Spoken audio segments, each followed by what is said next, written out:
السلام علیکم ورحمۃ اللہ وبرکاتہ۔ صلو علی الحبیب صلی اللہ تعالی علی محمد صلی اللہ علیہ وسلم۔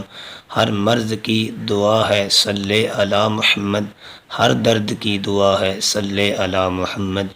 حضور صلی اللہ تعالی علیہ وآلہ وسلم پر درود و سلام پڑھنا بہت پیارا عمل ہے۔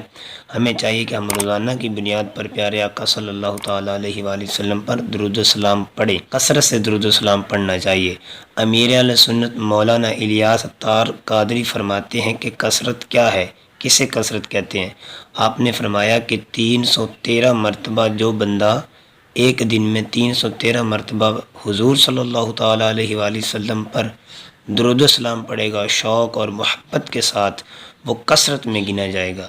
اس سے زیادہ بھی آپ پڑھ سکتے ہیں، جتنی آپ استطاعت رکھتے ہیں زیادہ بھی پڑھ سکتے ہیں، لیکن کثرت کی جو تعداد بیان کی گئی ہے امیر اہل سنت کی طرف سے کہ 313 مرتبہ جو حضور صلی اللہ تعالیٰ علیہ وآلہ وسلم پر درود و سلام پڑھے گا کثرت میں کلائے گا، تو ضرور حضور صلی اللہ تعالیٰ علیہ وآلہ وسلم پر درود و سلام پڑھا کریں، ورنہ کی بنیاد پر درود و سلام پڑھا کریں، اپنی معمولات میں اس کو شامل کریں، اس کی بہت برکتیں ہیں۔ انشاءاللہ سب کام درست ہوتے چلیں گے جائیں گے، سب پریشانیاں، دکھ، تکلیفیں، رنج و غم سب کچھ دور ہو جائے گا۔ نماز روزے کی پابندی کرتے رہیے، مدنی چینل دیکھتے رہیے۔ صلو علی الحبیب صلی اللہ تعالی علی محمد صلی اللہ علیہ وسلم۔